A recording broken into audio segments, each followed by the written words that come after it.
Mi nombre es Adriana Dávila y soy la vicepresidenta de la asociación y a nombre de la Asociación Mexicana de Psicoterapia y Psicoanálisis Relacional y el capítulo México Contemporáneo de la YARP, les doy a todos y a todas la más cordial bienvenida a este diálogo entre hombres, que se llama ¿Y los hombres qué? En consulta frente a COVID-19. Voy a tener el gustazo de presentarles a estos 4 hombres queridos, súper buenos terapeutas y psicoanalistas que nos han hecho el honor de aceptarles esta invitación para compartir su ser psicoterapeutas y psicoanalistas y hombres durante estos tiempos del COVID. Les voy a leer los currículos de cada uno de ustedes y les voy a pedir que alcen su mano para que todo el mundo sepa quiénes son. Silvestre Delgadillo Villanueva, Guadalajara, Jalisco. Es licenciado en Psicología por la Universidad Autónoma de Guadalajara, maestro en Psicoterapia Psicoanalítica para Adolescentes y Adultos por el Instituto Jalisciense de Psicoanálisis y Psicoterapia.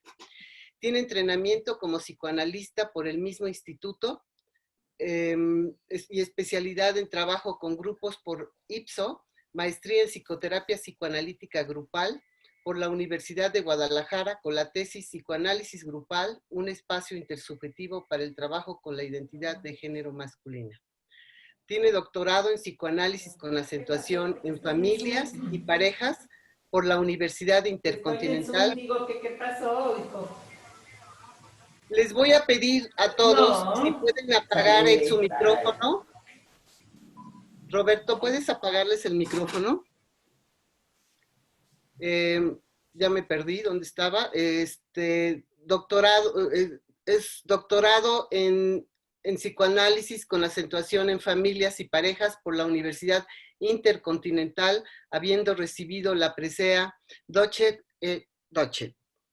Docente a nivel licenciatura, maestría y doctorado en diferentes instituciones educativas, entre las que se encuentran ITESO, Universidad Marista Instituto Jalisciense de Psicoanálisis y Psicoterapia, dependiente de la Asociación Psicoanalítica Jalisciense, en donde además ha sido didacta y supervisor. También es docente en la Universidad Intercontinental, dedicado a la práctica privada desde 1980 en consulta con individuos, parejas, grupos y familias. Es soltero con 2 hijos, con una hija de 30 años, un hijo de 28, ambos independientes. Desde los 13 años y hasta la actualidad incursiona de forma autodidacta en el arte, teatro, escultura, pintura y cerámica. 100% tapatío. Gracias, Silvestre. Ángel Rubio Rivera, Monterrey, Nuevo León. Es egresado de la Facultad de Medicina de la Universidad Autónoma de San Luis Potosí. Hizo su residencia de psiquiatría en la Clínica Psiquiátrica Dr. Everardo Neumann Peña, en la Secretaría de Salubridad y la Universidad Autónoma de San Luis Potosí. Estudió psicoanálisis de adultos en la Asociación Regiomontana de Psicoanálisis AC, en Monterrey, Nuevo León, afiliada a la IPE y FEPAL. Es miembro del Grupo de Estudio de Psicoanálisis Relacional en ARPAC con el doctor José Luis Garza Lizondo. Es docente de ARPAC en la maestría de Psicoanálisis Relacional y forma parte del Grupo de Estudios de Psicoanálisis Relacional de San Luis Potosí. Trabaja en el Instituto Temazcali del DIF estatal, en la Clínica Psiquiátrica Dr. Everardo Neumann Peña de la Secretaría de Salud. Es oriundo de San Luis Potosí. Hoy representa a Monterrey debido a que gran parte de su formación psicoanalítica la ha realizado en Tierra Regia. Sin hijos. Gracias, Ángel. José Ángel Aguilar Gil, de la Ciudad de México. Alza tu mano, Pepe. Es médico cirujano por la Universidad Veracruzana, maestro en sexualidad humana. Cursó maestría en psicoterapia psicoanalítica en la UIC y doctorado en psicoanálisis en la misma universidad. Es egresado de la formación de psicoanálisis grupal de la Asociación Mexicana de Psicoterapia Analítica de Grupo, donde fue parte de la mesa directiva. Finalizó máster de psicoanálisis relacional en el Ágora Relacional de Madrid, España. Participa en una supervisión mensual con la doctora Rosa Velasco, expresidenta de la YARP de España, y en un seminario de estudio con la YARP Perú. Se dedica a la práctica privada con adolescentes, parejas y grupos. Desde el año 2014 pertenece a la YARP Internacional y es fundador del capítulo México Contemporáneo de la YARP. Es el actual presidente de la Asociación Mexicana de Psicoanálisis y Psicoterapia Relacional. Se dedica al estudio y difusión del psicoanálisis relacional en cursos, talleres y conferencias y ha escrito artículos sobre el tema. Es profesor de la clase de psicoanálisis relacional en la maestría y doctorado de la Universidad Intercontinental y la materia de psicoanálisis contemporáneo en AMPAG. Combina su práctica clínica con la coordinación de la Red Democracia y Sexualidad, que es una organización de la salud de la sociedad civil que se dedica a los temas de sexualidad, educación sexual, diversidad, género y masculinidades. Es esposo y padre de una hija, oriundo del estado de Veracruz y chilango de corazón. Gracias, Pepe. Gracias a ti. Andrés Conde Mejía, psicólogo por la Universidad Marista de San Luis Potosí, especialidad en psicoterapia psicoanalítica de niños y adolescentes por el ICAT, especialidad en psicología clínica por parte del Colegio de Psiquiatras de San Luis Potosí, maestría en psicoterapia psicoanalítica en adultos por ARPAC, excoordinador de psicoterapia en el CCUE, donde fundó el programa de psicoterapia breve atendiendo pacientes a más de 200 sesiones semanales en conjunto con practicantes de varias universidades. Docente a nivel licenciatura impartiendo desarrollo infantil, desarrollo psicológico y teoría psicoanalítica. Miembro fundador del Grupo de Estudios de Psicoanálisis Relacional de San Luis Potosí. Actualmente cursa diplomado de Psicoanálisis Relacional en Chile, impartido por André Sassenfeld. No tiene hijos, 100% potosino. Gracias, Andrés. Bueno, hemos preparado 3 preguntas, las cuales voy a arrojar al ruedo y las van a ir contestando poco a poco y van a empezar cada quien, ustedes van a decir en qué orden las van a contestar. Pero antes de eso me voy a permitir leer unas pequeñas cosas de introducción a esto que vamos a hablar. Con frecuencia en mi consulta llegan nombres y una de las primeras frases que escucho es que yo no soy de mucho hablar. Pero es evidente que existe la necesidad ya que están ahí. Esto es producto de la construcción social de lo masculino. El hombre feo, fuerte, formal, protector, sexualmente deseante y sin muestras de debilidad. Esto nos lleva irremediablemente a tocar el tema de la perspectiva de género. La perspectiva de género no se refiere al tema de las mujeres y el feminismo, sino se refiere a la relación que existe en lo que se considera lo femenino y lo masculino. ¿Cómo se construye esto? Desde cómo hago la pregunta, yo afirmo que se construye, que es una construcción. Stefan Mitchell, padre del psicoanálisis relacional, afirma que el cerebro humano es el elegido por la cultura y no es la cultura quien emana de él. Es más, se atreve a decir que quizá el cerebro humano serviría de muy poco y sería poco funcional sin la cultura. El bebé humano tiene la posibilidad innata de relacionarse con otro. Generalmente, en primera instancia, es la madre. Así pues, en la interacción con ella, la madre con sus reacciones le va a dar significado a las acciones del bebé y viceversa. Y así en ese vaivén de significados se va construyendo una identidad de género y un rol de género. Las reacciones, gestos, afectos de otros van a configurar lo aceptable o no de las conductas del bebé, del niño y del adulto. Y así poco a poco, un hombre se ve obligado a ser fuerte, deseoso, valiente y sin expresión emocional, ya que de lo contrario sería la representación de lo femenino. A esta dicotomía le llamamos la cultura patriarcal hegemónica. Pero ¿qué pasa ahora con estos hombres contemporáneos que conviven con estas mujeres contemporáneas y han cambiado las reglas de convivencia de la masculinidad y la feminidad? Para dialogar de este tema, aquí tenemos a estos 4 hombres, terapeutas y psicoanalistas, que nos compartirán su experiencia como hombres profesionales, con sus pacientes hombres y vivencias personales de lo masculino. Muchas gracias por estar aquí. Y ahí va la primera pregunta. La echo al ruedo y a ver quién le entra primero. ¿Consideran cada uno de ustedes que la perspectiva de género está incluida en la clínica psicoanalítica actual? ¿Quién va? ¿Quién entra? ¿Quién entra primero?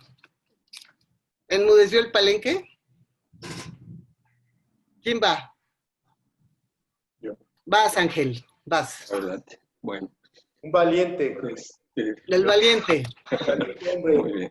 Bueno, antes que nada, muy buenas tardes. Un honor, privilegio compartir con todos ustedes algunas reflexiones sobre el tema ya comentado. Bueno, desde mi punto de vista, sin duda alguna, en la clínica psicoanalítica, pues hay un espacio para incluir a la perspectiva de género. Por supuesto que obviamente hay toda una historia, no ha sido fácil, ¿verdad? Ha sido una convergencia de dos disciplinas que en muchos aspectos pues han sido antagónicas, ¿verdad? Ha habido pues sentidos, debates, pero sin embargo también ha habido puntos de encuentro en ese sentido, ¿no? Y esto lo resalto porque pues es muy, muy importante. Dentro de lo que yo pues he conocido, ciertamente desde el psicoanálisis, no todas las escuelas o los modelos pues incluyen específicamente a la perspectiva de género, ¿verdad? Algunos modelos pues hablan de la identidad sexual, del valor de las identificaciones, y en donde no necesariamente de género. Estamos teniendo un poco de problema para escucharte, Ángel. Ok, sí, pero no sé si ahorita me escuchan bien. Ya se oye mejor. Muy bien. Pero considero que cada vez ha sido más pues la inclusión de la perspectiva de género en la clínica psicoanalítica, ¿no?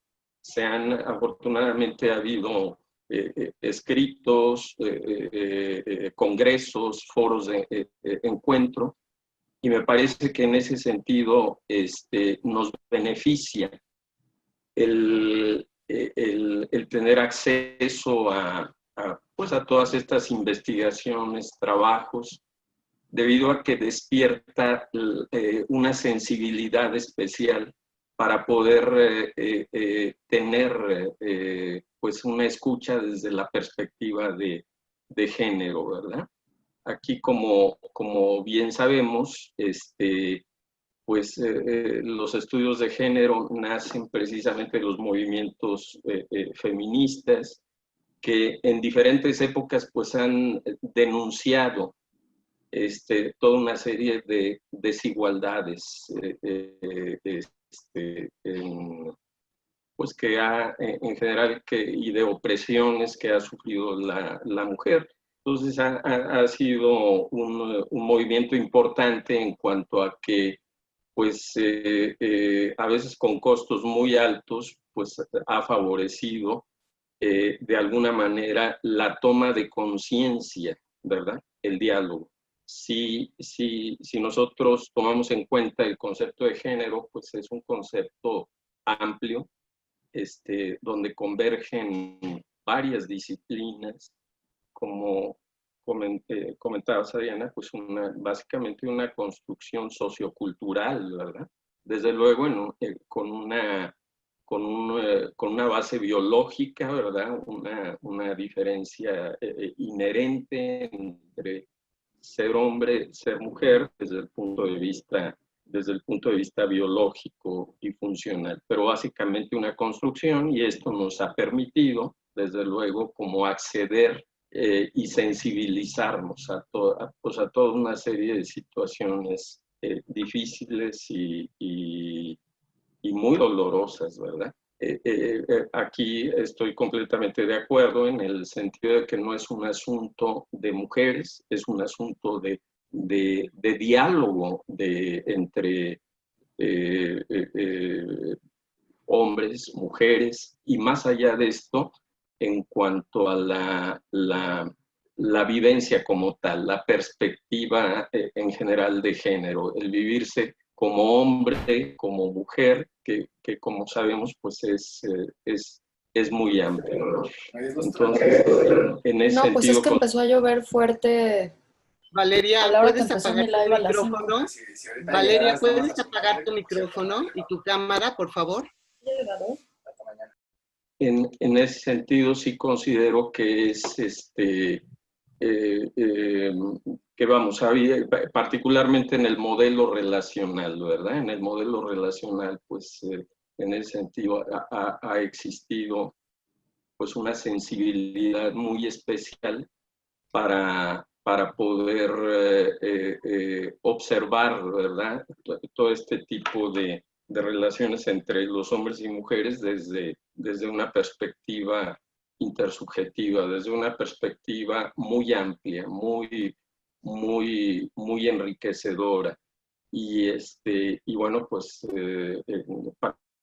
particularmente a mí, yo tengo una práctica privada y una práctica institucional. Entonces, en ese sentido me ha permitido, me considero afortunado en el sentido de poder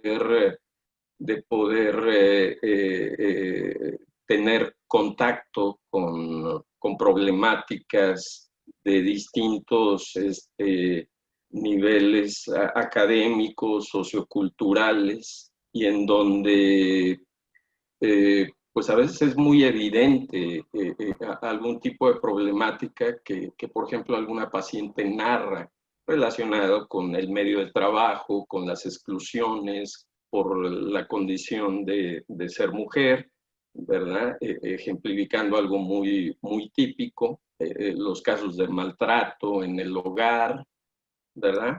Pero también pues una gama muy amplia de problemáticas relacionadas con el género, no siempre evidentes, ¿verdad?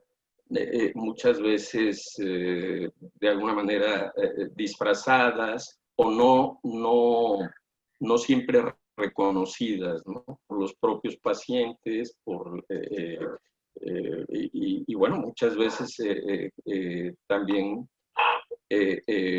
nos toca a nosotros como clínicos, ¿verdad? Y considero que si no se tiene esa sensibilidad, también esa escucha especial, pues muchas veces tenderemos a no valorar o desestimar inadvertidamente alguna condición de sufrimiento. No nada más en las mujeres, también, desde luego, como lo podremos comentar más adelante, pues en el caso de los varones también, ¿verdad? De diferente manera, naturalmente. Hay una serie de estereotipos tradicionales y también, pues, una serie de nuevas, por decirlo así, nuevas masculinidades, ¿no? Nuevas formas, a veces muy complejas y difíciles también, desde el punto de vista masculino, ¿no? Entonces, pues sí considero que está teniendo una buena acogida, al menos es favorable la perspectiva de género en la clínica psicoanalítica, pero falta desde luego, ¿no? Yo creo que es importante continuar favoreciendo. Claro, Ángel. Claro, muchas gracias. Esto que acabas de decir, cada vez hay más una escucha diferente, una escucha desde la perspectiva de género dentro de la clínica psicoanalítica. Muchas gracias, Ángel. Gracias. Claro. ¿Quién más? Yo le sigo. Pepe y luego Silvestre y luego va Andrés. ¿Va?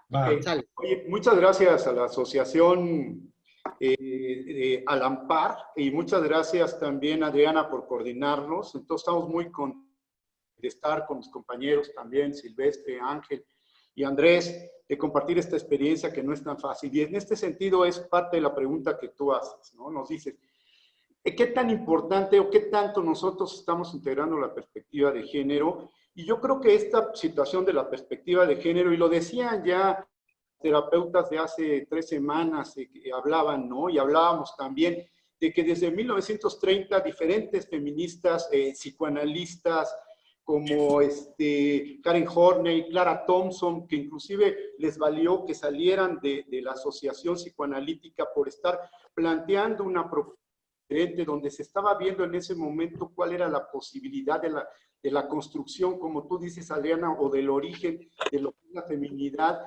diferente a lo que se había propuesto anteriormente.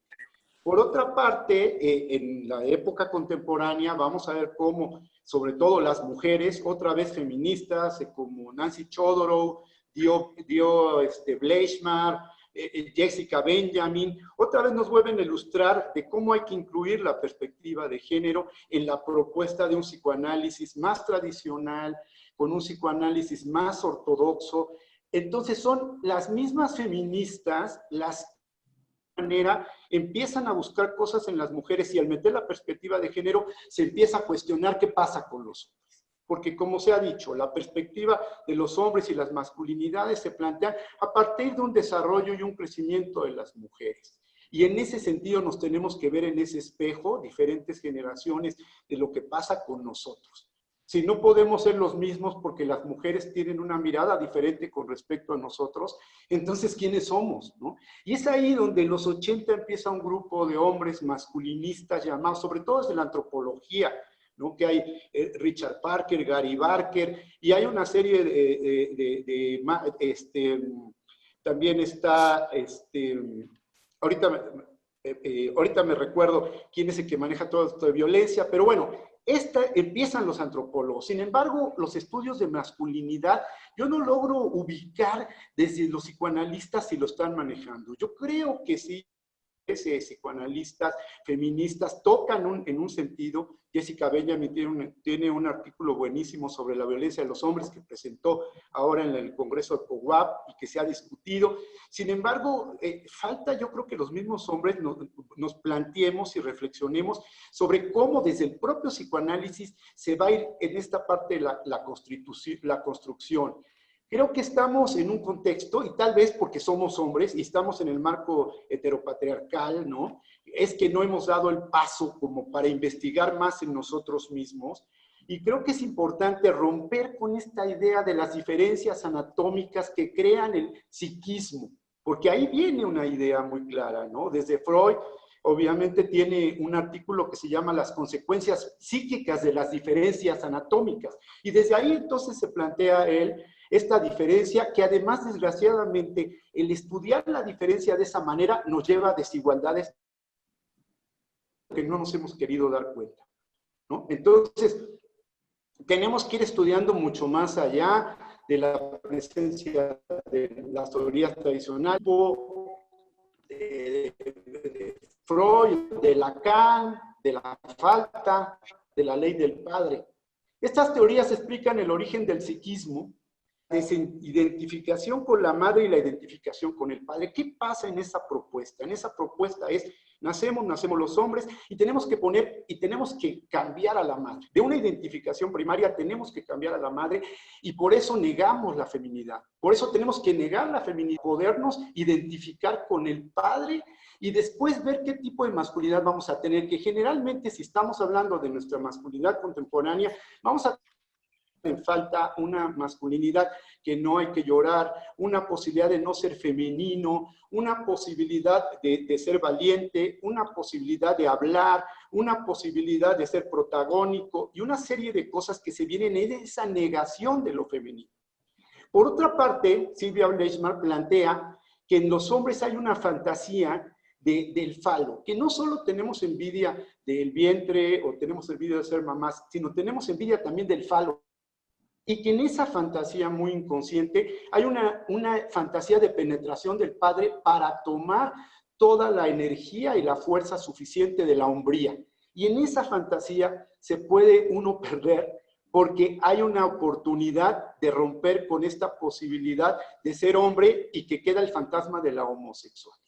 Entonces, no ser como las mujeres y no ser como los homosexuales de alguna manera plantea esa construcción de lo masculino. Entonces en el niño coexisten identificaciones. Por un lado tiene que identificarse con la madre, ser como la madre y luego dar un vuelco y tiene que hacerlo de una manera muy brusca hacia el padre, pero ¿con qué tipo de padre? Generalmente los tipos de padre que tenemos. Y ahí, ¿quién es el guardián de la masculinidad? Hombres. Esos son los guardianes de la masculinidad. Y nuestras teorías realmente tenemos que desmitificar esta diferencia anatómica como condición determinante para el establecimiento del sujeto psíquico. Romper con la dualidad hombre-sujeto, mujer-objeto. Eso es lo que tenemos que hacer. Pero miren, es a partir del psicoanálisis contemporáneo, por estamos aquí, del psicoanálisis relacional. Sobre todo hay una parte que es muy importante. Uno de los precursores, Heinz Kohut, plantea una diferencia, y en este sentido lo que él plantea es, tenemos que romper con los mitos, los mitos que nos ha creado el universo, el mundo, pero también el propio mito del que se ha construido el psicoanálisis, digo, tradicional, el Edipo, ¿no? El Edipo, que es entonces alguien que compite, alguien que mata, alguien que rivaliza, alguien incestuoso, agresivo, y desde ahí ya viene, desde el mismo esquema de los psicoanalistas, viene que eso puede ser lo que se tiene que hacer, donde el falo es lo importante, donde no tener una oportunidad del pene es lo peor que te puede pasar como hombre. Y él hace un cambio, y él plantea el mito de Telémaco, del Odiseo y Telémaco. Ese padre que no compite, ese padre que cuando va a estar a la guerra, se pone abajo porque tenía miedo de ir a la guerra, entonces de Troya, y entonces él se pone abajo de la carreta, le ponen al hijo abajo de la carreta, y este cuate que se estaba haciendo güey para ir a la guerra, dice, no, no maten a mi hijo, yo voy a la guerra, ¿no? Y ese es el padre, pues, que entonces él se sacrifica, no compite y todo, y de alguna manera después se encuentran y juntos hacen una vida en común. Entonces, ahí ese es el planteamiento de las posibilidades de las nuevas masculinidades. Cómo de alguna manera tenemos esta intromisión, algunos autores, Stern, por ejemplo, Bowlby, Mitchell, plantean esta parte tan importante en donde hay que entrar. El varón tiene que entrar, no desde, como se plantea en las escuelas tradicionales, a partir del Edipo previo, e inclusive en el nacimiento y previo al nacimiento, y formar esta tríada que permite a partir teorías como el apego paterno desde el inicio, y otros autores también nos plantean que se tiene que haber una red de apegos, y esa red de apegos es lo que permite un probable cambio en esta línea relacional de cómo los afectos influyen sobre la condición de los varones. Cómo este padre Odiseo, que regresa de la batalla después de muchos años, abraza a su hijo y lo vive con alegría. Y esas son las nuevas teorías que nos ayudan a asumir un padre diferente, un padre cariñoso, un padre que no es prohibitivo como el de Freud, un padre que no rivaliza como nos plantea Freud, sino que da la oportunidad a las nuevas generaciones de hacer ese cambio.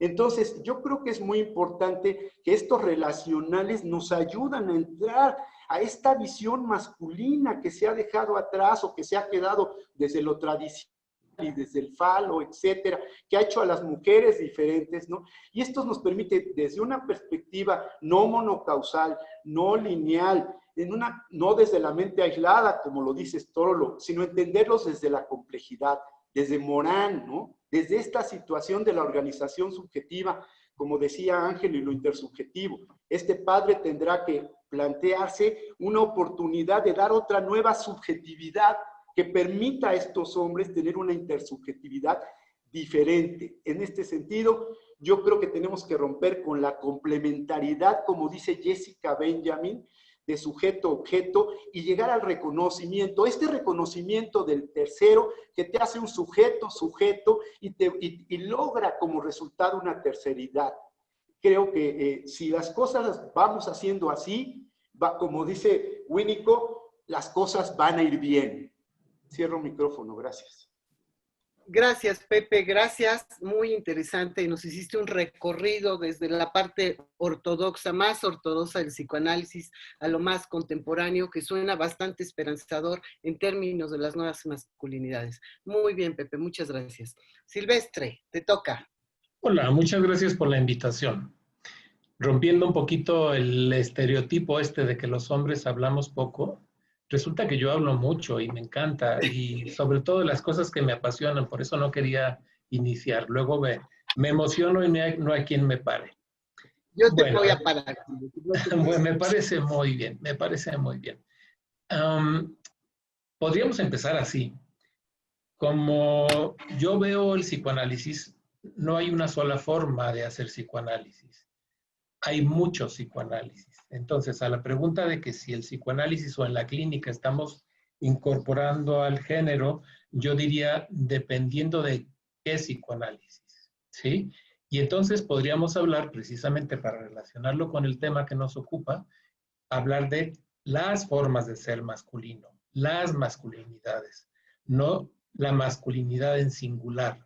Así como yo he buscado ser psicoanalista, la forma que yo soy, ser el psicoanalista que soy, así he buscado ser el hombre que yo soy.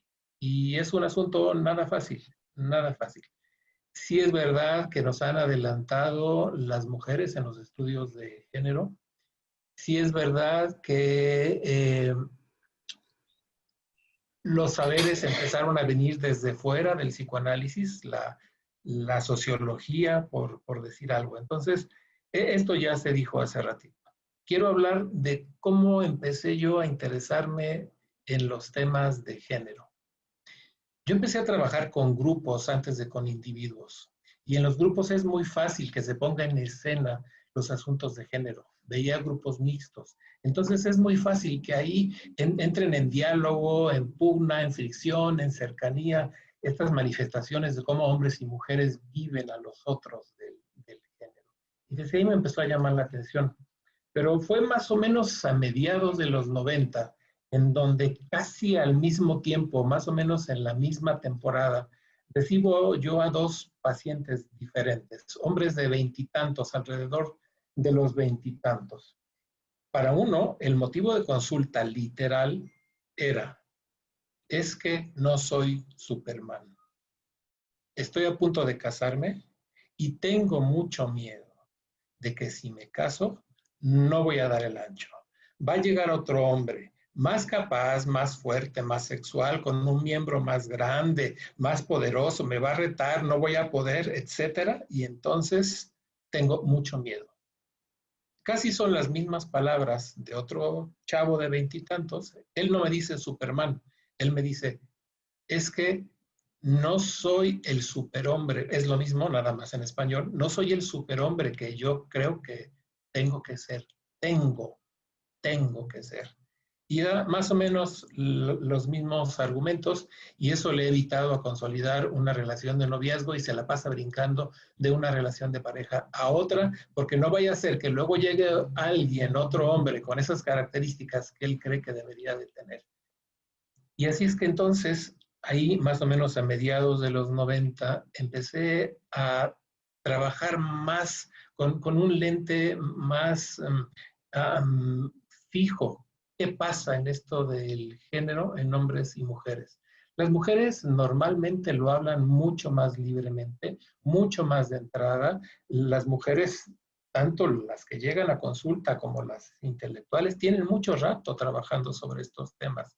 No se sienten tan amenazadas como los hombres de cuestionar cómo es esto de ser mujer, mientras que el hombre, en el tiempo en que estoy hablando, sí era muy amenazante, es porque se es hombre y ya, porque hay que ser hombre de un solo modo, de una sola forma. Es incuestionable, eso no se piensa, nace siendo hombre, y entonces tienes que ejercerlo tal cual tú eres, ¿no? Eso me llevó a estudiar la maestría de grupos, y ahí fue que me empecé como a interesar más desde lo teórico. Me ayuda mucho la idea del pensamiento complejo de Morán, que ya citaba hace rato, Pepe. Me ayuda mucho el concepto de imaginario social de Castoriadis, precisamente para ver esta parte de cómo el género es una construcción social compleja que viene desde muchos lados. No es como se decía o se pensaba antes, es que viene desde la biología única y exclusivamente, viene desde la testosterona, viene desde el falo, como lo decía Freud antes, y la representación simbólica de la diferencia anatómica, sino es una construcción social. De un tiempo para acá he buscado incorporar el concepto de cautiverio de Marcela Lagarde, que trabaja y desarrolló bien importantemente en las mujeres en México. Y creo que si ese mismo concepto de cautiverio se aplica a los hombres, se pueden entender muchas cosas. Aquí voy a ligarlo con qué pasa, que pienso que el psicoanálisis relacional es una puerta que se nos abre para poder trabajar con el tema de género en los hombres. Psicoanálisis relacional nos habla de que el psiquismo no es cerrado, no nos interesa solamente lo intrasubjetivo, nos interesa la construcción del psiquismo, pero en función de la relación, lo intersubjetivo en relación con lo transsubjetivo, el medio en el que el sujeto se va construyendo sujeto. En ese sentido, es que podemos entender que es en la relación con los otros del género, que nos construimos hombres y nos construimos mujeres. Eso nos lleva, o nos debería de llevar, a pensar que en el psicoanálisis una meta bien importante es que el sujeto se sienta sujeto, se sienta individuo, diferente, capaz de ser quien es, sin tener que llenar una lista, así les digo yo a mis pacientes, es que pareces tener una lista de cómo sí tienes que ser y de cómo no tienes que ser, y no empata con cómo tú eres y cómo tú te sientes. Eso permite que el psicoanálisis nos ayude a que el sujeto se viva sujeto. Pero esto va de la mano con el reconocimiento del otro como sujeto, no como objeto. Y entonces, eso le tiene que llevar a reconocer que de sujeto a sujeto es posible tolerar la diferencia en la semejanza. Y eso va a ayudar muchísimo a que los hombres se puedan relacionar con otros hombres, aun siendo esos otros hombres distintos. Que las mujeres se puedan relacionar con otras mujeres, aun siendo mujeres distintas. Y que hombres y mujeres se puedan relacionar entre sí, aceptándolos como sujetos y no como objetos. Pero puede ser ampliado más allá del género. Puede ser ampliado, por ejemplo, a las diferencias en las razas, a las diferencias en las nacionalidades, en las creencias religiosas, aceptando que el otro tiene derecho a pensar, a hacer, a su propia ideología, a su propia forma de ser sujeto. En la medida en que esto pudiera como ampliarse cada vez más a las personas con las que trabajamos, yo creo que estamos poniendo un granito de arena bien, bien importante a que la humanidad funcione de un modo diferente. Y ayudamos a que los sujetos, ¿sí?, se terminen de sujetar de aquellas cosas, de esos cautiverios que les han impedido ser, ¿sí? Eso es lo que quiero decir hasta ahorita. Pues qué bárbaro. Muchas gracias, Silvestre. Nos estás hablando de lo complejo que es la construcción social del género y de la importancia del psicoanálisis relacional en términos no nada más desde la perspectiva de género, sino de la subjetividad del individuo, cómo ayudarlo y sobre todo a evitar sufrimiento por no estar en la cama de Procusto, porque eso es lo que nos han metido. Tenemos que acomodarnos a un cajón y si no estamos ahí, estamos mal. Muchas gracias. Muchas gracias, Silvestre. ¿Quién sigue? Andrés. Voy yo. Vas tú. Pues es complicado hablar de puntos de vista teórico después de los 3 monumentos que acabo de escuchar. Entonces también como una especie de tributo a la audiencia, no buscaré redundar puntos de vista ya mencionados, porque me parecería ya. Sin embargo, lo que sí creo es que habría que diferenciar, porque estoy de acuerdo con lo que dice Silvestre, que en la actualidad ya no puede existir la idea de que hay un psicoanálisis. Existen muchos psicoanálisis. Existen muchos psicoanálisis que se contextualizan de manera distinta en el lugar en donde están. No es el mismo el psicoanálisis relacional que el psicoanálisis lacaniano, obviamente. Y no es lo mismo el psicoanálisis relacional mexicano, el psicoanálisis relacional español, etcétera, etcétera, etcétera, ¿no?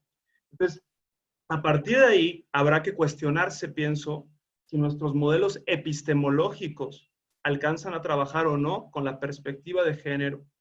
Yo estoy de acuerdo con lo que se plantea hasta ahorita, en el sentido de que el psicoanálisis relacional y la idea epistemológica que mantiene a partir de la teoría del caos, los sistemas dinámicos no lineales, en un largo etcétera, etcétera, etcétera, o el concepto, por ejemplo, de ipseidad de Paul Riquet, a diferencia del de identidad, sí nos ayuda a ver teóricamente una complejidad mayor.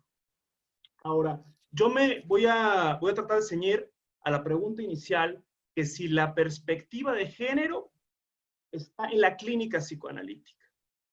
Para mí, no. Porque cuando decimos incluida, es como si ya fuera parte. Hay una diferencia grandísima entre inclusión y diálogo. Pienso que hoy por hoy estamos en una sociedad que está en una gran transición. Somos una sociedad en transición.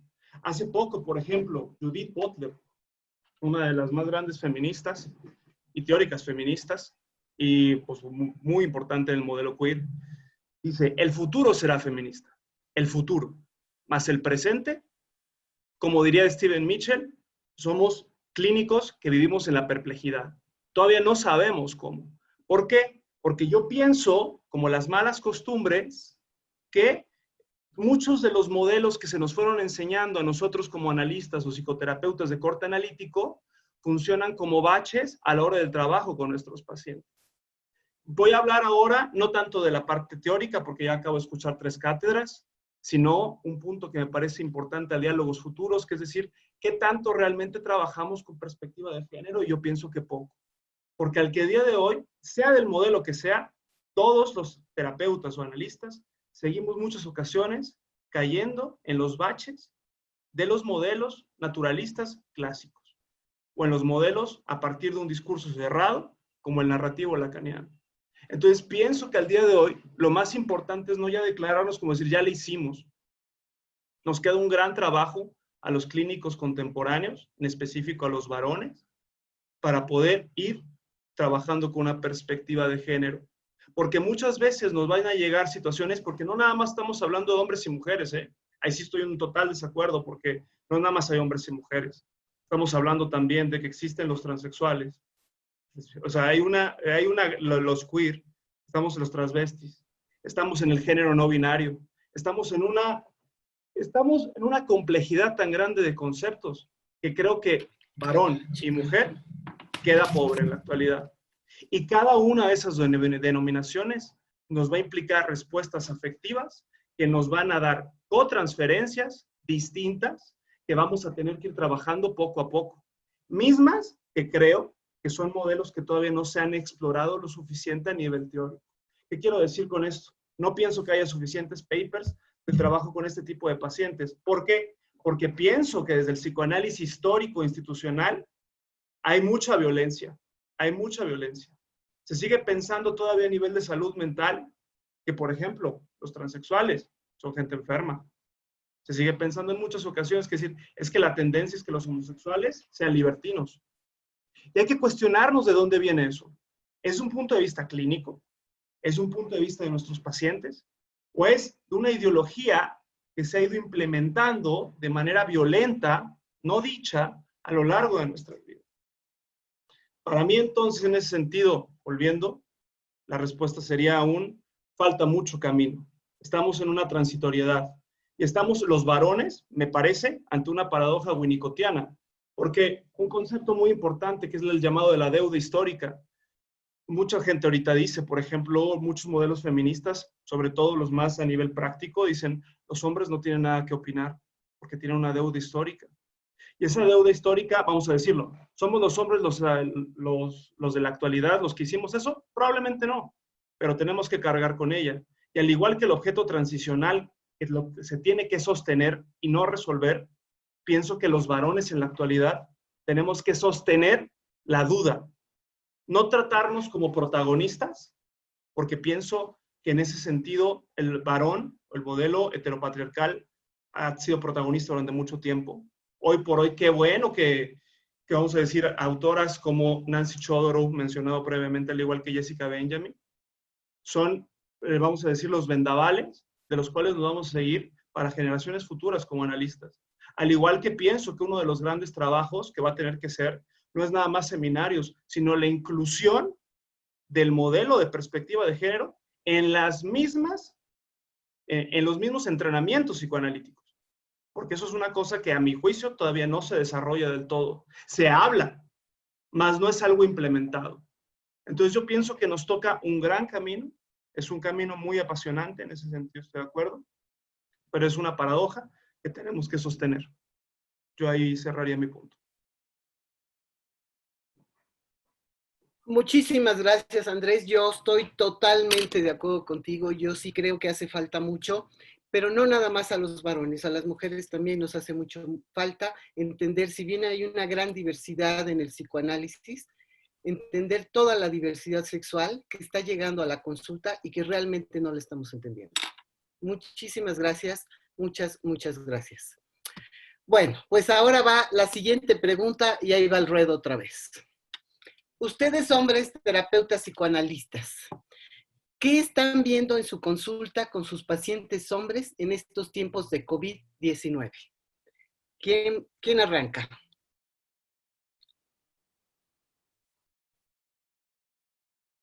Andrés, te toca, ya que estamos aquí. Pues vamos de atrás para adelante, ¿no? Sí. Ahora vamos, no, como quieran, pero pues ahí va, ya. Muy bien. En lo personal, en tiempos de COVID, justamente yo pienso que las antiguas masculinidades se han venido desmoronando cada vez más. ¿Por qué? Porque en la actualidad vivir sin diálogo, vivir con construcción, es simplemente imposible. La pandemia, lo que está haciendo a todos, pero que sencillamente a los varones, sobre todo los varones más atravesados por el modelo, vamos a decir, heteropatriarcal, es decir, machistas, les ha hecho tener que salir de ese nicho de seguridad ideológica, el cual es el trabajo, su funcionalidad y supuestamente la vigorosidad. Los despidos, los problemas en la casa, el no poder pagar las cosas, bajar los sueldos, el tener que quedarse en casa, eso es una de las cosas que me parece bien importante. Hoy por hoy la gente se tiene que quedar en casa y como sabemos todos los que nos dedicamos a esto, el tenernos que ver las caras, tanto ayuda, pero en cuanto es en exceso, nos hace confrontarnos con partes de nuestra propia persona, que es muy difícil ver. Y a los varones en específico, pienso que es una cosa tremenda lo que se está viviendo. Gran parte de mis pacientes varones lo que están viviendo en la actualidad es una situación de impotencia narcisista. ¿Qué quiero decir con eso? Pues últimamente que ahorita se están diciendo, es que ya no puedo. Uno de los autores que más me gusta, que se llama Donald Stern, habla de un concepto que, aunque en apariencia es sencillo, me parece fundamental, que es el atestiguamiento. Creo que en la actualidad nuestro rol principal tendrá que ver con ser testigos de la caída de estos modelos. Y a partir de una escucha y de un concepto fundamental, que es el de la validación no quiere decir echarle porras, la validación quiere decir una escucha empática, estar presente, y a veces darnos cuenta, como ahorita estaba diciendo creo que Silvestres, son preguntas que se hacen y que a veces no se tienen respuesta. ¿Cómo se va a poder hablar con su mujer si 20 años se la pasó trabajando y ahorita lo descansaron? Hay que ver poco a poco. ¿Cómo va a ser en este caso los chavos que ahorita ya no pueden salir ni ligar tanto en Tinder porque la misma pandemia se los prohibió? Pues hay que ver poco a poco. Pero lo que sí es que creo que la pandemia, en general, no nada más a los clínicos del corte psicoanalítico, sino al mundo, nos va a marcar un antes y un después. Yo ahí cerraría mi punto. Claro que sí, por supuesto. Y también algo que yo estoy de acuerdo contigo, algo que por ahí como que se soslayó es estos padres que ahora tienen que estar con los hijos, ¿no? Que ahora tienen que estar. Ahora la pandemia los obliga. ¿Quién sigue? Gracias, Andrés. Silvestre. Sí. A ver, normalmente un porcentaje mayor de mi consulta son hombres. Siempre, a lo largo de todos los años que tengo, que son muchos ejerciendo esto, en el momento presente un 70% más o menos de mi consulta son hombres. La mayoría oscilan entre los 18 y los 60 años. Todos, incluso los más jóvenes, están haciendo estudios universitarios, entonces todos tienen mínimo licenciatura. Muchos de ellos tienen maestría, varios tienen un nivel de doctorado. ¿Qué significa esto? Que no son una muestra representativa de la población en general de México, ¿sí? Y aclaro esto por lo que voy a decir respecto de cómo se conducen mis pacientes hombres en la consulta. Hace ratito hablaba de cómo llegaron estos dos cuates diciendo es que no soy Superman. Conforme ha avanzado el tiempo, sobre todo los hombres más jóvenes con un buen nivel académico, hombres entre los 30 y los 40, están mucho más abiertos a tocar el tema de género. Incluso en los últimos tiempos he recibido motivos de consulta como he trabajado en otras terapias, muchas otras cosas de mí. Me está faltando el revisar qué me pasa a mí en mi ser hombre. Así de claro y así de directo. Otras veces no es como tan directo, pero muy prontamente se permiten trabajar. ¿Qué pasa con su ser hombre? Muchos de mis pacientes participan en las labores de casa, muchos de mis pacientes sí participan en la paternidad y lo viven como un logro, lo viven como un privilegio, no como un, que a veces se menciona esto, es que yo le ayudo a mi mujer con los niños, o ellas dicen, es que me ayuda, y entonces, ¿a qué hora estás ejerciendo tu paternidad, tu derecho, tu privilegio? ¿A qué hora estableces tú tu relación de padre con tus hijos? Entonces, sí, tengo que aclarar que no es una muestra representativa de la mayoría de los hombres mexicanos. ¿Qué ha pasado con la pandemia? Uno, si bien mis pacientes jóvenes, los más jóvenes, alrededor 20 hacia abajo, ¿sí? Tienen conciencia de la pandemia, se cuidan mucho menos. Es como si esa parte tan adolescente todavía les hace vivirse omnipotentes. En esta parte también creo de la caricatura masculina de a mí me la pellizca el COVID, ¿sí? Sí. Como una forma de no me pasa nada con todo esto. Hay una parte que tiende a negar su vulnerabilidad, sobre todo en el principio, ¿sí? Acá voy a citar algo que me pasó a mí. Yo trabajo mucho con la implicación. Si no, entonces habría una contradicción entre las sesiones se co-construyen, es una relación de dos, etcétera, etcétera. Entonces trabajo desde la implicación. Normalmente yo soy muy bueno para dormir. Yo pongo la cabeza en la almohada y caigo y a los 3 segundos ya estoy roncando y duermo mis 8 horas y me despierto a la hora que yo había previsto que me iba a despertar. Solamente en 2 periodos importantes de mi vida, atravesando por situaciones complicadas, mi sueño se ha vuelto inquieto. Y entonces resulta que en las 2 primeras semanas de la pandemia empecé con sueños inquietos. Y dije, pues, ¿qué pasa si estoy tranquilo? ¿Sí? Y entonces me dije, pues es como si estuvieras en pandemia. Bueno, retomando a los pacientes, resulta que de pronto hay una negación, donde no pasa nada, en el grupo se escucha esto, no pasa nada, todos vamos a estar bien, etcétera. Pero cuando se muere la primera persona cercana a ese individuo, entra en pánico, entra en crisis, ¿sí? La otra parte es, tienden a protegerse, buscan irse a la casa que algunos tienen de descanso, llevan a la familia, están ahí y son los que se dedican a salir al mundo a trabajar. Entonces, sí se expresa esta parte de a mí me toca llevar a papá a la casa. Incluso ser los que van al supermercado, hacen las compras, las llevan a casa, participan más todavía en las labores con los hijos, sintiéndose muy bien de estar participando como padres. Bien. Muchas gracias, Silvestre. Mira, ahorita nos llegó un mensaje de Cristi Gómez, donde dice que hay muchas masculinidades y muchas diferentes feminidades. Yo creo que sí, yo creo que tú estás como mencionando un poco de tu muestra, del tipo de consulta que tienes. Y esto que estás diciendo, ¿no? De la responsabilidad que muchos hombres siguen viviendo en términos de ser los protectores de la familia, como ellos nada más, ¿no? Y que con la pandemia a muchos hombres y a muchas mujeres se nos ha caído la capa de Superman. Gracias, Silvestre. ¿Quién sigue? Si quieres yo voy. Va, Pepe.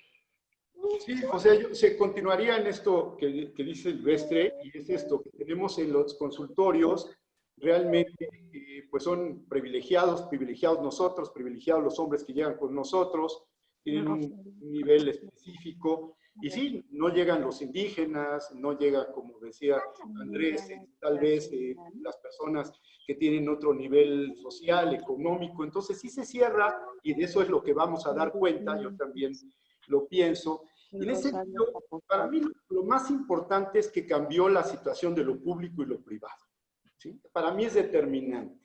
Hombres en lo público, mujeres en lo privado. Los hombres hemos tenido que confinarnos y entrar a ese mundo privado del cual no hemos compartido demasiado, ¿no? Y nunca, casi, lo decían ya por ahí mis compañeros. Y de por sí los hombres tenemos una bronca con el autocuidado, con la salud en general, ¿no? Nos morimos primero, no vamos a hacernos análisis. Perdón, ahí hay un micrófono encendido. Perdón, Pepe, que te interrumpa. ¿Pueden apagar el micrófono?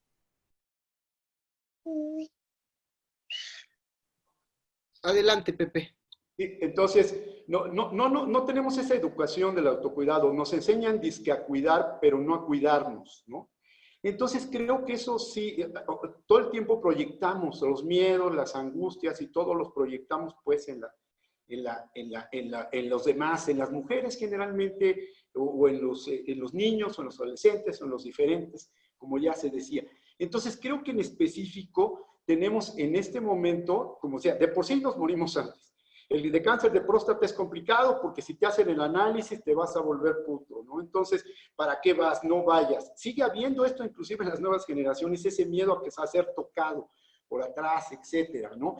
Hay otras cosas y sobre todo lo que ya se decía, el COVID. El COVID que para mí sigue mostrando esta masculinidad hegemónica, ¿no? Esa masculinidad con la que nacemos que tenemos que cumplir. El uso del cubrebocas, ¿no? Se ha visto que los hombres no queremos usar el cubrebocas tanto como las mujeres. Se están muriendo más los hombres también en el COVID. Cuando pasó lo de las cantinas, ustedes se acuerdan lo de las cantinas, lo de las tiendas, que cerraron las cervecerías, todos los hombres nos afectó mucho, algunos compramos más y todo. Cuando abrieron, llegó toda la bola y pasaron por la televisión y se infectaron, ¿no? Porque finalmente también va ligado esta situación de la hombría a las adicciones, a poder sacar las reacciones y las emociones a partir de alcohol o de otras drogas, etcétera, ¿no? Entonces, yo sí creo que hay un esquema de este tipo de hombres que se niegan a ir al consultorio, y ustedes lo saben, tú también ves parejas, nos los llevan las señoras como arrastrando, ¿no?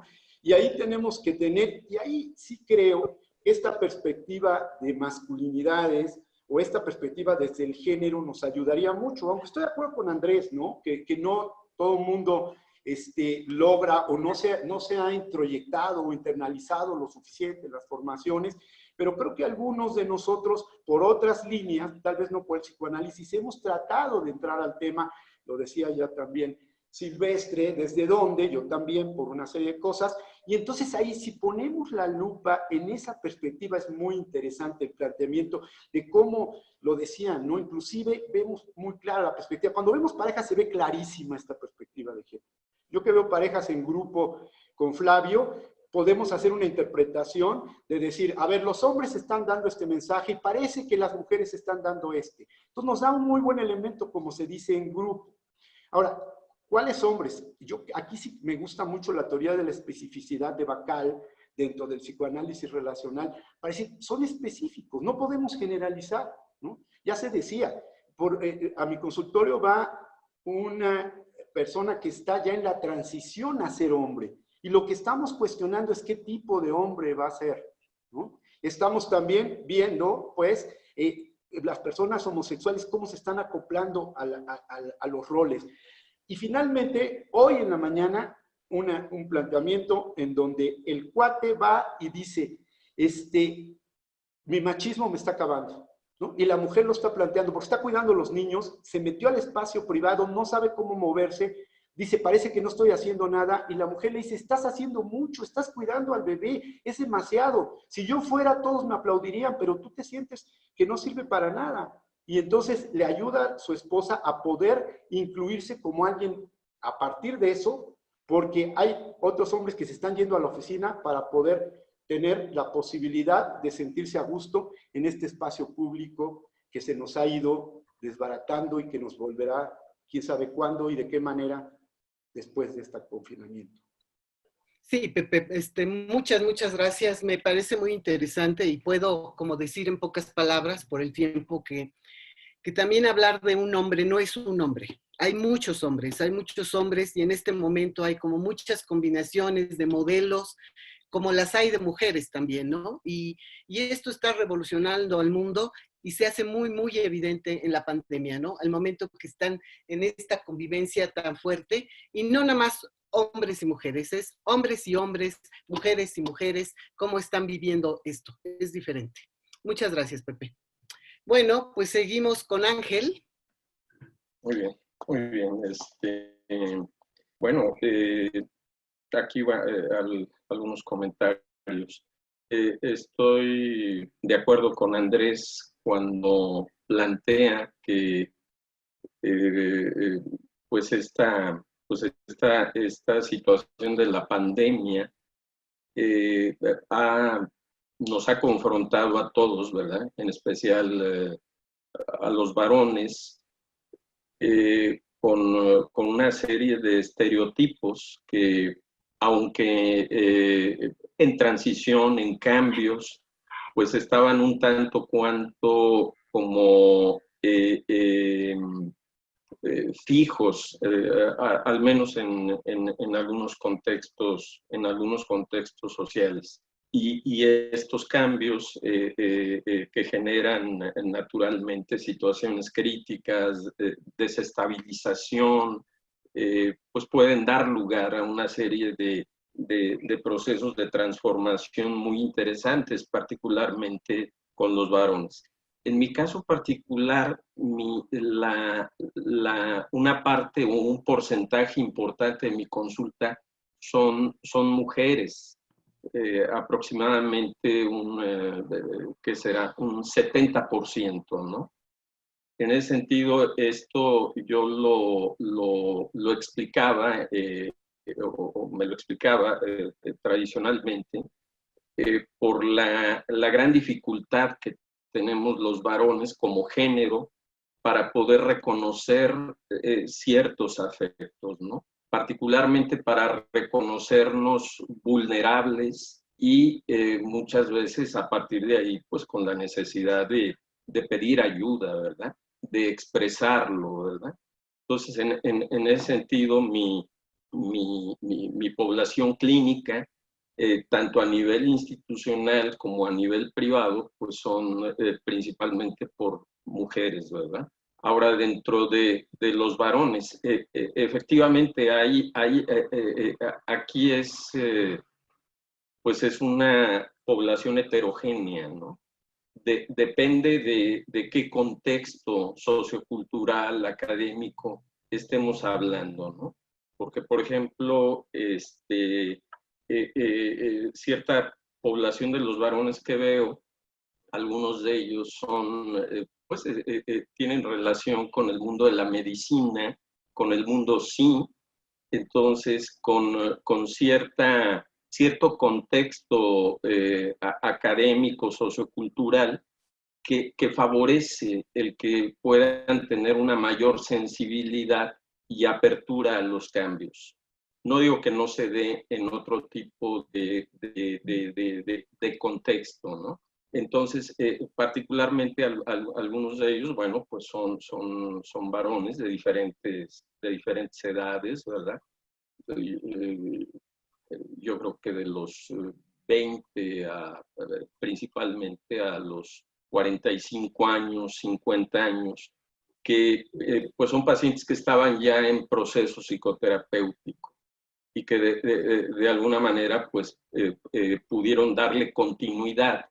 Y en ese sentido, el ver pues una serie de cambios de la manera en cuanto a reconocerse a sí mismos, pues sobre todo en la situación que vivían en sus hogares, ¿verdad? En la relación con las esposas, las parejas, los hijos, pues en todos estos cambios que se han dado, ¿no? Y en ese sentido, pues me ha tocado ver o compartir, acompañar, pues una serie de experiencias muy gratificantes. Hay otro tipo de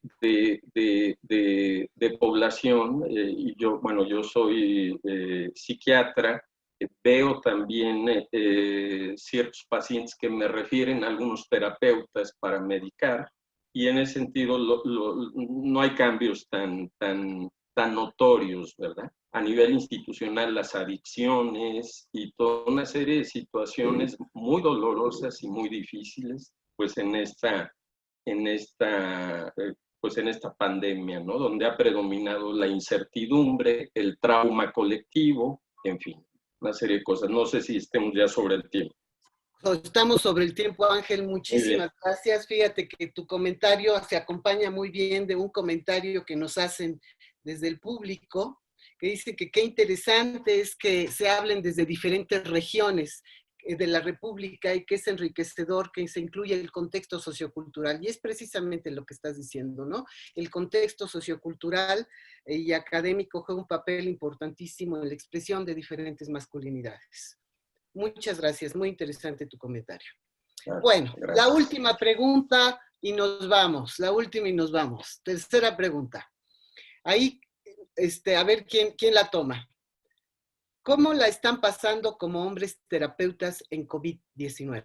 Ustedes como hombres, en lo personal, ¿cómo les está yendo? ¿Quién va? ¿Quién le entra? Yo, va. Vas, a propósito de la capa. Pues yo desde hace mucho rato siento que no tengo que tener la capa y eso me ha liberado un montón. Parte de lo que primero hice es que un grupo de colegas se organizaron para atender en los hospitales al personal de salud, los familiares, etcétera, etcétera, etcétera. Y dije, yo no puedo hacerlo.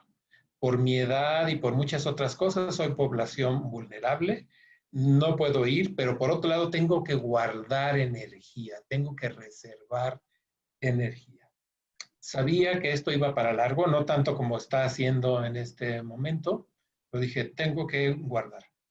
Estuve sin salir literalmente 4 meses, sin salir de casa, tratando de encontrar espacios de disfrute para no cansarme. Seguí trabajando en línea, no he visto ningún paciente presencial. Afortunadamente lo hacía desde antes con pacientes foráneos.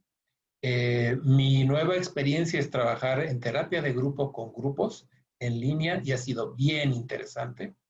Corroboro que sí se puede hacer y corroboro lo importante que es el trabajo en grupo para mí, pero también para las personas que están en grupo. Y en el tema género es bien importante y en el tema COVID es bien importante porque se ha despertado una solidaridad bien importante entre todos los miembros del grupo. Yo diría, así en sintetizando, he tratado de trabajar lo mejor posible reforzando espacios de gratificación. La jardinería, me gusta cocinar, cocino, me encargo de las cosas de casa. En un principio le dije a la persona que trabaja aquí haciendo el aseo, tu trabajo consiste ahora estar en casa, vete a tu casa, te pago tus semanas, cuídate, así me cuido yo también, te cuidas tú. Pasaron casi los 4 meses y ahora lo que estoy haciendo es voy por ella y la regreso a casa, ¿sí? Y estoy bien ahora trabajando, tratando de pasarla lo mejor posible. Extraño mucho a los amigos, extraño mucho la relación cercana.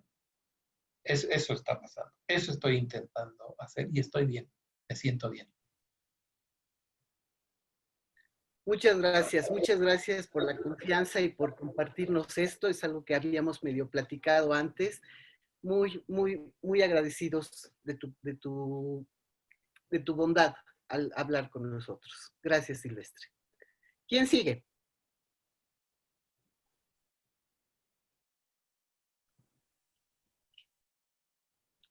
¿Quién va? ¿Vas, Andrés? Adelante. Luego Ángel. Andrés y luego Ángel y por último Pepe. Muy bien, pues, hablando de la pregunta final, que es, como hombres terapeutas, ¿cómo le estamos pasando? Pienso, y ya cada quien habla un poco de su experiencia personal, yo voy a hablarles un poco también de un gusto que siempre he tenido a lo largo de toda mi vida, que es el cine. Porque dice, ¿cómo la estamos pasando? Yo pienso que como hombres, vuelvo al punto anterior, estamos en una etapa de gran transición. Estoy un poquito en desacuerdo con lo que dice Silvestre, en el sentido de que se puede quitar en la totalidad la capa, o así lo entendí.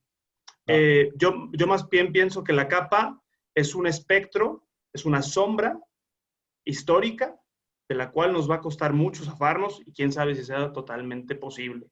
Yo pienso que hay momentos en los cuales, como sí, nos podemos reconocer como nuevas modalidades de varón, si lo quisiéramos decir mucho en el sentido del psicoanálisis de la sociedad, como mucho de nuevas modalidades sélficas, es decir, una complejidad o distintos modos de self a partir de las nuevas masculinidades, pero que siempre va a estar rondando ese fantasma heteropatriarcal, esa modalidad sélfica que nos las han ido implementando.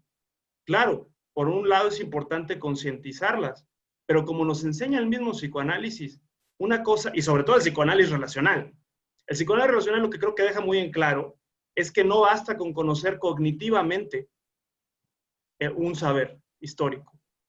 Tiene que ser vivido en una repetición de experiencias muy marcadas, que acá nosotros le llamamos momentos de encuentro. Es decir, para nosotros los varones, ahorita nos toca muchos momentos de encuentro y desencuentro en que nos va a hacer confrontarnos nuestra propia masculinidad. Les decía sobre el cine, porque hay una película que les recomiendo abiertamente, que es de Thomas Vinterberg, que se llama La Casa, que sale Mads Mikkelsen, el tipo de Hannibal, si alguien la ha visto, y si no, veanla, está muy padre, que habla sobre un hombre que es acusado de ser un violador sexual, y la película nos cuenta desde un inicio que no es así. Y él no se defiende con sus palabras, se defiende manteniéndose presente.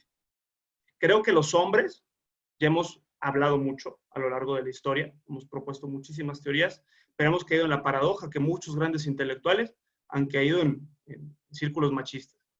Ahorita creo que nosotros lo más importante es darnos cuenta en cierta medida y sostenernos, sostenerlas y sostener el entorno tan complicado en el cual nos está tocando vivir y trabajar.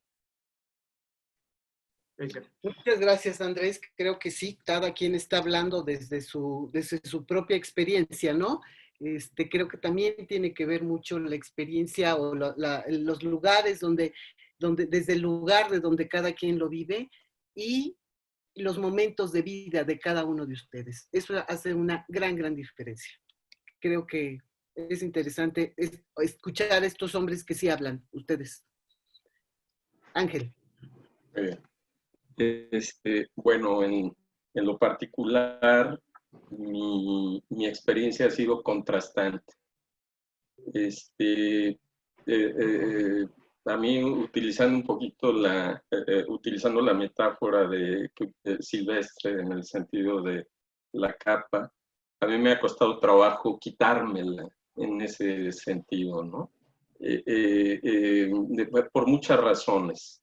Desde mi formación médica, en el sentido de muchas veces de vivir en aquella etapa de internado, de posteriormente residencia médica, una etapa laboral que tuve terminando la carrera, pues de alguna manera vivíamos pues el tener que tener una actitud de formarnos a veces a través de una serie de sacrificios, ¿no? A través de enfrentar ciertas situaciones difíciles y pues tener que estar le decíamos nosotros, yo entiendo que en este momento tenía mucho de limitante, ¿verdad?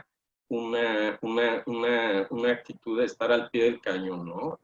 Hacia adelante. Considero que en parte por el ambiente, por la formación, por el carácter y desde luego también por ese aspecto de inconsciencia, ¿no? Esa cierta dificultad para también cuidar de nosotros, ¿no?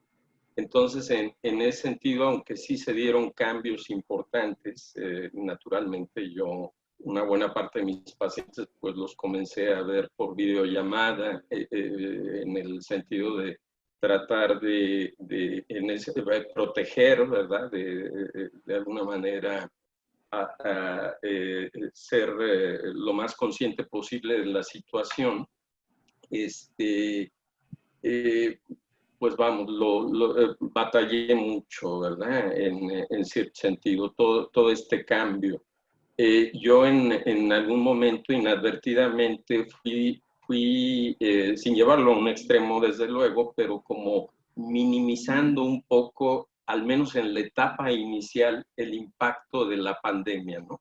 Como desde esta vivencia subjetiva de que, bueno, está pasando, se ve impresionante en otros países, pero seguramente hay cierto tipo de manejo de los círculos de poder, de manipulación, etcétera, ¿verdad?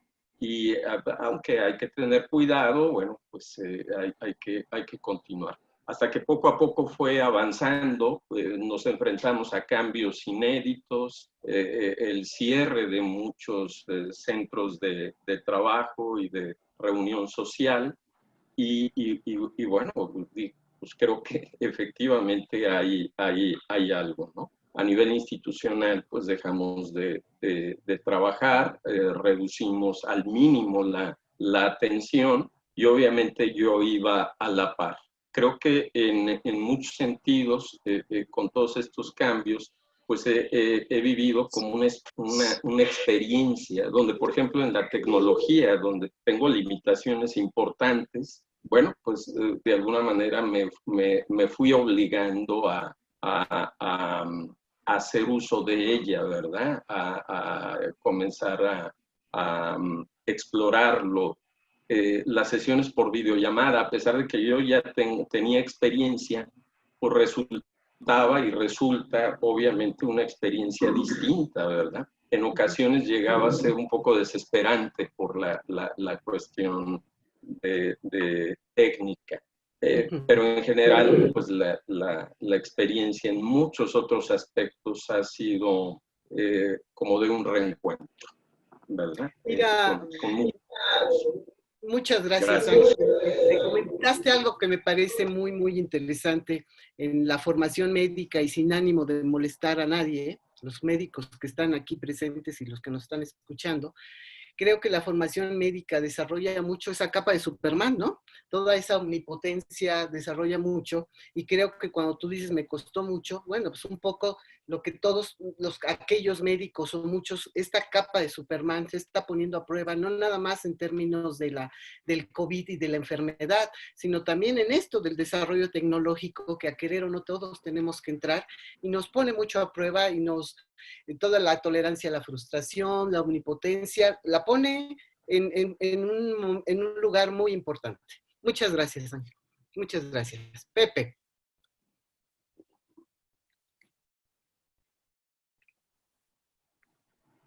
No te oyes ya. Ya estuvo.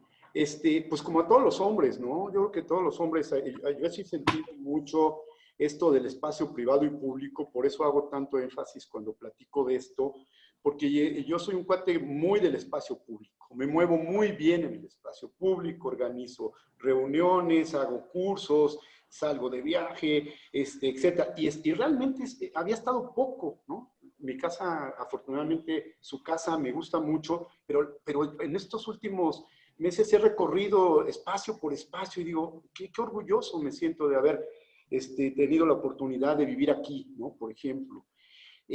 Porque sí, digo, finalmente lo otro que me afecta mucho es eso, no poder salir, ¿no? Me siento coartado en mi libertad, ¿no? Coartado en un sentido por esto del virus, por otro lado, pues valoro la oportunidad.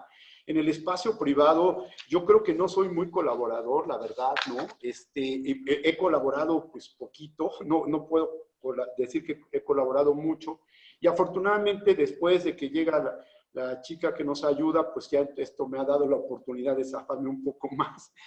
Pero sí me di cuenta de eso, ¿no? Que soy poco colaborador, digo, lavo los trastes, a veces hago el desayuno para mi mujer, etcétera. Y también lo otro es como descubrirme con este espacio que, un poco como halagüínico, ¿no? De la capacidad de estar a solas.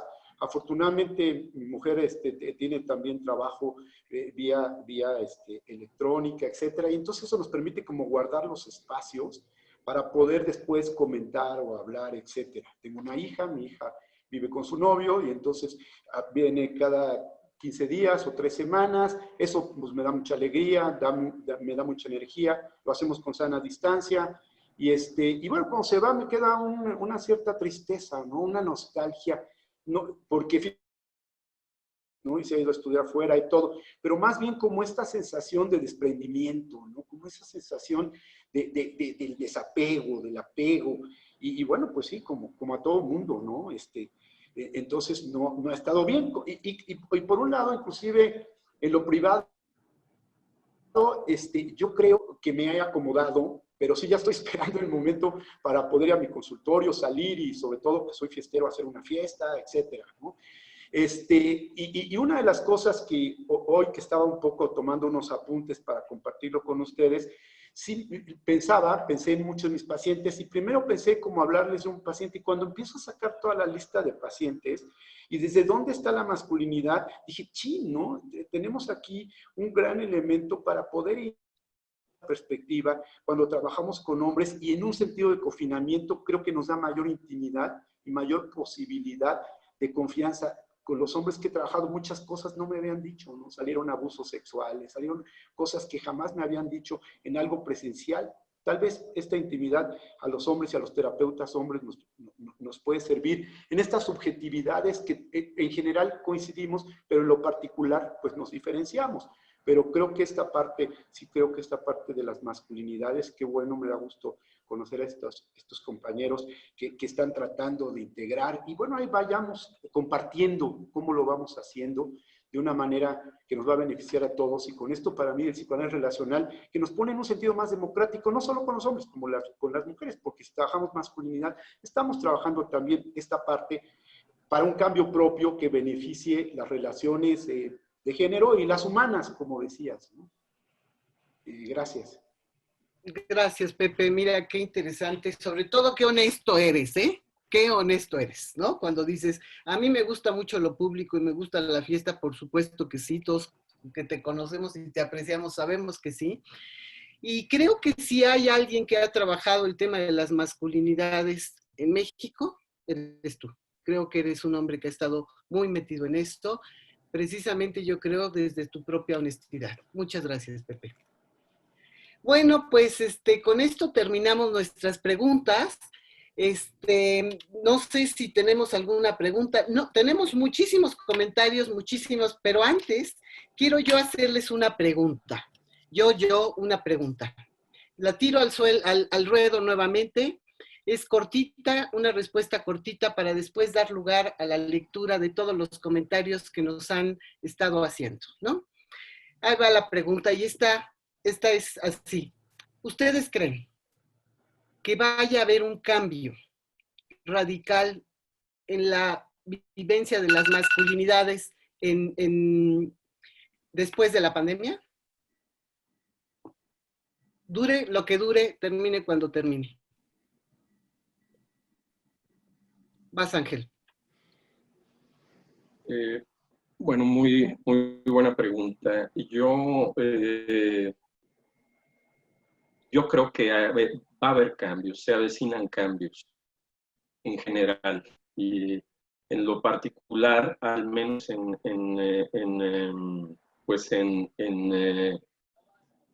parte de lo que yo puedo ver, ha habido una serie de actitudes, de modificaciones que se están dando muy interesantes, ¿no? Entonces yo creo que abre posibilidades para un cambio, ¿no? Claro, bajo este contexto abrupto, que yo consideraría que es un trauma colectivo. Creo yo que hay muchas posibilidades. Claro, va para largo, pero pues los acontecimientos de esta magnitud, ¿verdad? Pues muchas veces aceleran procesos de transformación. Gracias, Ángel.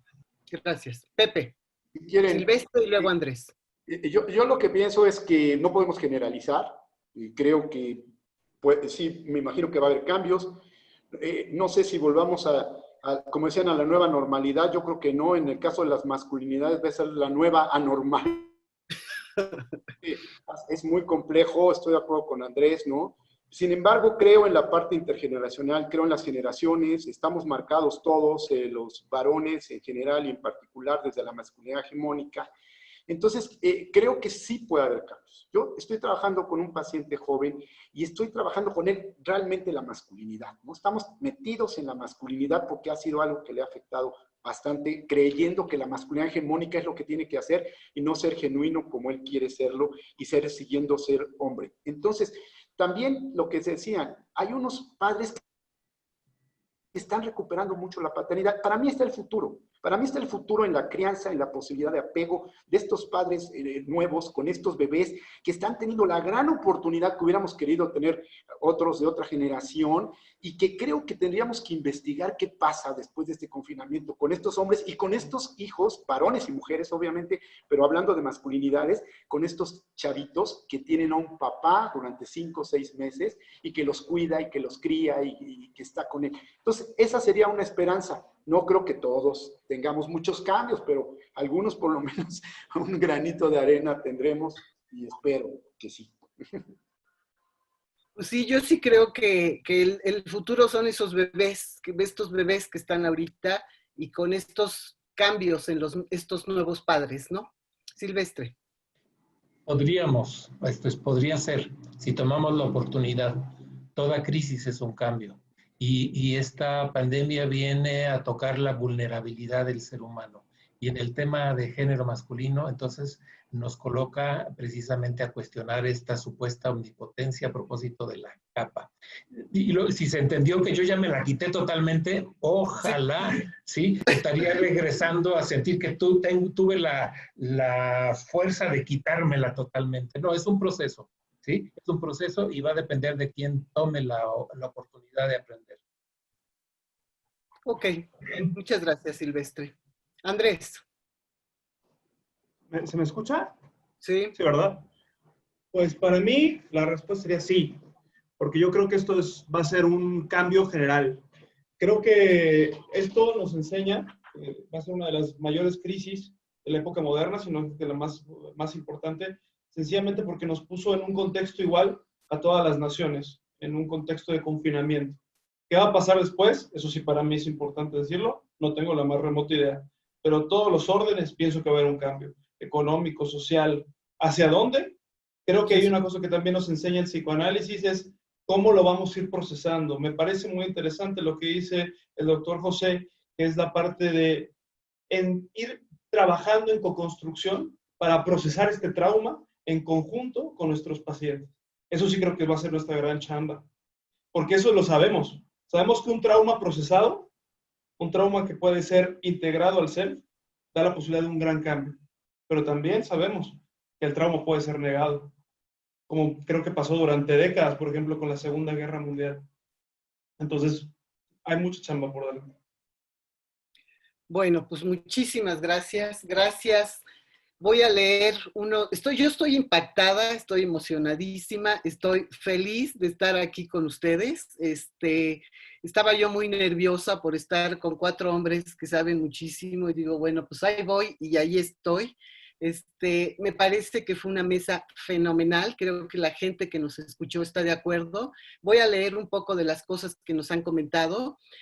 Harumi de Zacatecas manda saludos, nos escriben de Jalapa, de San Luis, de Tabasco, Ana Laura me saluda a mí, saludan desde Santiago de Chile y desde Argentina, desde San Luis Potosí, por supuesto, que son fans de Ángel y Andrés, manda saludos a todos Normelena Vidaurri, saludos desde Aguascalientes de Jesús García, Cristi Gómez felicita a Silvestre por, por sus comentarios. Felicitan muchísimo a Andrés por la polémica. Comentan que es muy interesante que hablan desde diferentes regiones, eso ya lo comenté, y que el psicoanálisis relacional se relacione con la masculinidad. Valeria Villa dice que qué bien Silvestre y que qué bueno que ya se quitaron los hombres la capa de Superman, porque dice que muchas mujeres en su consulta ya no quieren ser salvadas y rescatadas. Vale también dice que hay una paradoja si la teoría debe sostenerse con las actitudes. Dice, combatir el machismo solo se lograría no siéndolo en la vida cotidiana. Es una pregunta que hace. ¿Sería así? ¿Combatir el machismo solo se lograría no siéndolo en la vida cotidiana? ¿Cómo no, no siéndolo? No entiendo. No, sí, dice, Vale dice, hay una paradoja, si la teoría debe sostenerse con las actitudes, o sea, es lo que dice ella, si la teoría tiene que sostenerse con las actitudes, para combatir el machismo solo se lograría no siendo macho en la vida cotidiana, eso es lo que pregunta. Pues yo creo que yo creo que las teorías nos ayudan a una comprensión y en la vida, digo, de la clínica uno a veces hace otras cosas, ¿no? ¿Qué es lo más interesante? Ver lo que está pasando allí para nosotros ir comprendiendo las experiencias, ¿no? Ahora, en la vida cotidiana, los machismos, pues tenemos que ver también los micromachismos, ¿no? Porque no es un machismo generalizado, sino micromachismos que suceden en nosotros y cómo se combaten. Ahora, creo que esa sería la oportunidad también de analizarlos y de ver para mí lo que es importante ubicar es cómo te afectan a ti como hombre, ¿no? O sea, no tanto como sino a ti mismo, cómo te afectan y cómo afectan a tu alrededor, pues, ¿no? Con todas estas situaciones sí. machistas. Hay un comentario. Que la masculinidad hegemónica no solo está en los hombres, ¿eh? También hay que ver que la masculinidad hegemónica lo tenemos todo en nuestras psiquismos, en mujeres y hombres, ¿eh? Está en la relación de las mujeres y los hombres, por supuesto. Aquí hay una afirmación que dice, el COVID pone a los hombres en conflicto, pero también les da la oportunidad para generar reflexiones sobre la masculinidad. Dice, Vale nos hace notar que hay más mujeres escuchando el conversatorio que hombres. Hay una pregunta. ¿Qué piensan sobre la exacerbación de la violencia de género que se da en la vida intrafamiliar en el confinamiento? Con esto cerramos. Yo diría una partecita de posible respuesta. Siempre cualquier organismo, cualquier animal en hacinamiento, se incrementa la violencia. No creo que sea solamente la violencia de género. O sea, también, pero no exclusivamente. Tiene que ver con el hacinamiento. Y con la pérdida de los espacios geográficos, también, psíquicos, se enciman todas las funciones, ¿no? Sí. Y el manejo de la ansiedad y la frustración. Y... Mira, ahora ¿quién más? Lo dice Silvestre de esta manera, pero lo que yo sí creo que tenemos que ver que las cifras sí hablan de que aumentaron los feminicidios, las cifras sí hablan de que aumentó la violencia, sí habla de que somos los hombres en un esquema de poder desde estas masculinidades hegemónicas las que sí estamos planteando. Entiendo, ¿no? Sí hay ansiedades, sí hay todo, pero que no suene a justificación, porque yo creo que no podemos justificar todo lo que está sucediendo. Yo sí creo que la misma construcción de las masculinidades nos lleva a ubicar esta situación de la que las mujeres van tomando jerarquía y entonces viene el odio de los hombres y entonces viene la violencia. Inclusive hay autores que plantean que la violencia hacia las mujeres y los feminicidios en realidad son matricidios. Por eso que es una relación desde una construcción masculina con la mujer y con la madre, en esta separación que yo planteaba de mucho odio y de mucho coraje, que no se llega a arreglar durante la vida. Más allá, estoy de acuerdo, las causas sociales, la ansiedad, la pobreza, la falta de empleo, pero creo que sí, las cifras nos dicen que están sufriendo más en este confinamiento que los mismos varones. ¿Alguien más quiere comentar algo? Nos felicitan, los felicitan desde Guadalajara, desde Lucía Chávez, desde Guadalajara y Zacatecas, Jezabel. Bueno, pues ha sido realmente esto una gran experiencia. Ha sido una mesa maravillosa. Yo me he sentido muy honrada de poder haber moderado esta mesa con estos 4 terapeutas psicoanalistas que se atreven a hablar, de sí mismos y de ser gente que se dedica a ayudar a otros hombres y ayudarlos y enseñarlos a través de sí mismos a poder hablar. Muchísimas gracias. No sé si alguien de ustedes quiere decir algo para cerrar. Los temas dan para mucho. Son temas bien interesantes.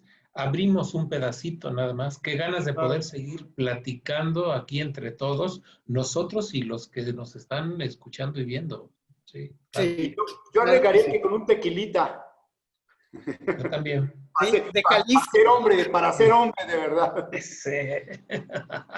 A las mujeres también nos gusta el tequila, ¿eh? Muchas gracias. Gracias, compañeros. A mí me gustaría que... Muchas gracias. A los compañeros, muchas gracias. Me gustó. Gracias, de veras, gracias. a todos muchas gracias. A mí me gustaría que ahora sí todos nos pusiéramos, todo el mundo prendiera sus cámaras para que todos nos viéramos y nos sacaran una foto.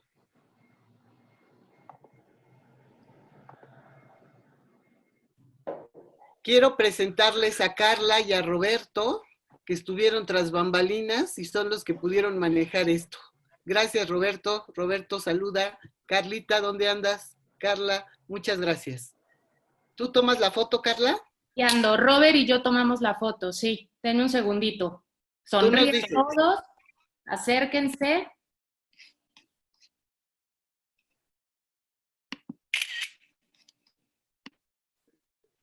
Voy a la segunda página, así que sonrían.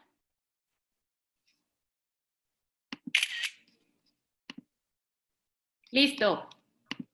Bueno, pues Gracias. mucho gusto con todo, para todos. Un placer haber estado con todos. Un aplauso a esos panelistas. Muchas gracias.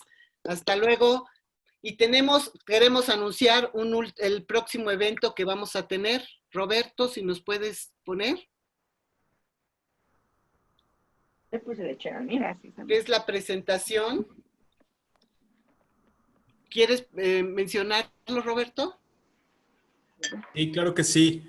Los invitamos formalmente a la presentación del instrumento clínico PRAT, Perfil Relacional para Adolescentes, que va a ser el próximo 5 de septiembre a la 1 de la tarde, hora de la Ciudad de México.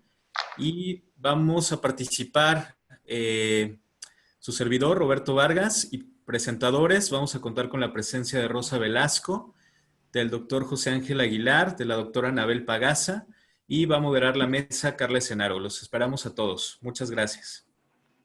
Muchas gracias a todos. Que sigan teniendo un buen viernes y ha sido un placer y un gusto estar con ustedes, con todos los que nos escucharon y con los panelistas. Muchas gracias a todos. Hasta luego, buenas noches. Gracias. Chao. Chao. Adiós. Adiós, adiós.